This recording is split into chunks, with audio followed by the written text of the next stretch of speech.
Hari ini juga kita perhatikan, ada satu kezaliman yang dianggap biasa oleh kaum muslimin. Di antaranya, asap rokok. Asap rokok itu kezaliman jamaah yang dimuliakan Allah. Bagaimana bukan kezaliman? Berbicara hukum rokok, apa itu hukum rokok? Kita tidak membahas hukum rokok, kita baca saja fatwa-fatwa ulama. Kita baca fatwa ulama Azhar mengatakan rokok itu haram. Fatwa ulama Saudi Arabia mengatakan rokok itu haram. Fatwa MUI, Majelis Ulama Indonesia, mereka juga mengatakan haram. Fatwa MPU Aceh, mereka juga mengharamkan bagi anak-anak dan wanita hamil. Paling tidak mereka mengharamkan sekalipun mengaitkan dengan anak-anak dan wanita hamil. Kenapa mereka semua mengharamkan? Karena setelah mereka mengkaji, ternyata asap rokok itu sangat berbahaya jamaah yang dimuliakan Allah. Coba kita bayangkan, ada asap dimasukkan ke mulut, lalu kemudian tembus ke paru-paru, lalu kemudian dikeluarkan dan dihirup oleh orang lain. Itu karbon dioksida. Lebih bahaya dari asap knalpot.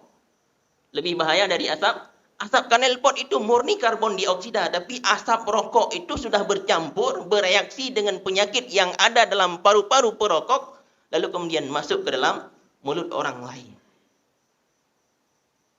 Maka jemaah yang dimuliakan Allah, ini bentuk kezaliman. Kadang-kadang orang tidak pegah, baik nomor rokok ino na namit. Kadang-kadang guru mau dia jawab pun agak-agak sahabat purusankah ke aku merokok ngempeng makah. Masalahnya bukan ngempeng malu atau maurung rono, tapi masalahnya semua kita berhak untuk mendapatkan udara bersih. Makanya negara-negara maju, Singapura, California, mereka mengharamkan rokok. Padahal mereka nggak tahu apa itu halal haram. Tapi mereka menghukum orang-orang merokok di tempat umum. Bahkan New Zealand, Selandia Baru. Nyankan nanggro bekas buangan orang-orang bermasalah dari Inggris, Selandia Baru. Mereka juga mengharamkan rokok. Lalu kemudian katanya kita mengaku doa-doanya lun urang Aceh bangsa terlebih atas rung dunia. Di mana etika kita? Ketika kita menganggap itu biasa saja, ada zat kotoran yang kita keluarkan dari tubuh kita dan masuk ke mulut orang lain. Padahal Abu Yahya Al-Ansari mengatakan, duhanun najasah najisun. Asap yang berasal dari benda najis itu najis. Macam nauri nang gak ada baje. Di sampingnya naurang terbruh. Bruhnya berasal dari benda najis.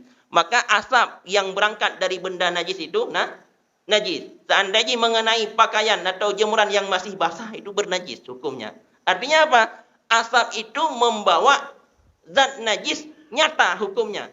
Bahkan Imam Al-Ansari menghukumi sebagai najis. Maka ketika asap itu bercampur dengan kotoran paru-paru, kita mengelangabah hurung lain, juga membawa penyakit yang nyata. Maka jamaah yang dimuliakan Allah, nyolun lakai maah, mungkin 2/3 jamaah yang nampak pengahnya hana setuju dengan apa yang lun sampaikan. Tapi paling tidak kalau lun sampaikan sekalipun mungkin ukah hana jadwal yang lagi rupa. Kenapa kan? Sering lun kalian di WC umum itu ada puntung rokok, ya kan? Sehina apapun makanan dan sehina apapun minuman, sang handa jeb dan handa jet pajuh ulang WC. Tapi pakan barang mutuahnya, banyak orang yang bisa menikmati di dalam kamar mandi. Menunjukkan bahwa apa? Nyandum hina.